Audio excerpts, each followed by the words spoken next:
Greece votes no and gold says so what? Joining me today is Frank Holmes of U.S. Global Investors. Frank, good to see you.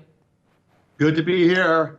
So Frank, the Greeks voted no to new austerity measures, and gold should have seen at least a short covering rally or a flight to a safe haven position, but prices were trading near steady Monday morning.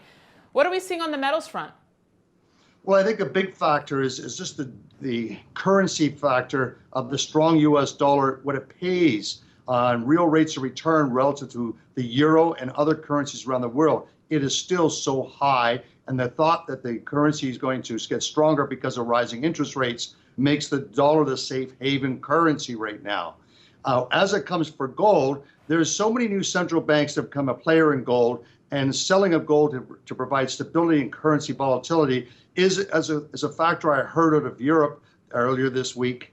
And also, it's interesting in research reports I was reading this morning is that the office of the currency comptroller has moved gold from a commodity category to a currency. So gold, we've always said, it is a currency, and it all has to do with negative real interest rates and positive rates. And I think that gold you're going to see rise dramatically in these other countries' currencies, because as the EU continues to give money to Greece, it's just being wiped out. It's just gone.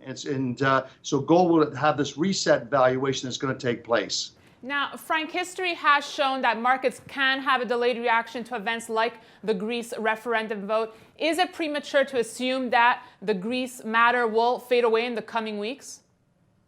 I think we'll have to wait till Wednesday when we get Fed minutes coming out. I think these other factors will weigh into it. But yes, you're correct that there is a delayed reaction that takes place in capital markets of trying to figure out exactly what it means. But what it will mean to us in an analysis is that the German banks and the French banks will have to be recapitalized just like the Greek banks. So this new recapitalization means currency debasement.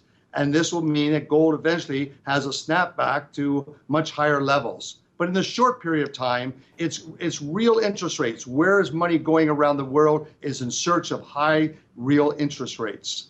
Now, Frank, some analysts I've spoken to have said it's really the deflationary trends in Europe and the slowdown of the Chinese economy that will really be influencing and moving the metals. Do you agree?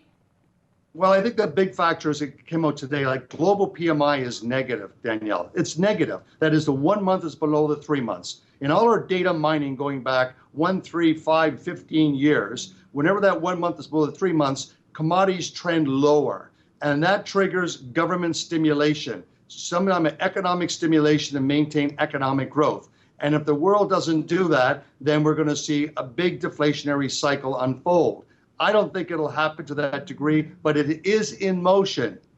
All right, Frank, what's your touchdown pass going to be this week? What are you eyeing for the metals? Well, I think the big is the Fed notes. Let's see what the Fed minutes have to say, and that'll be coming out Wednesday, and see how the markets respond to those minutes in the direction of interest rates. All right, Frank, thanks so much for joining us. Great to be with you. And thank you for watching. We'll see you tomorrow for a new Gold Report.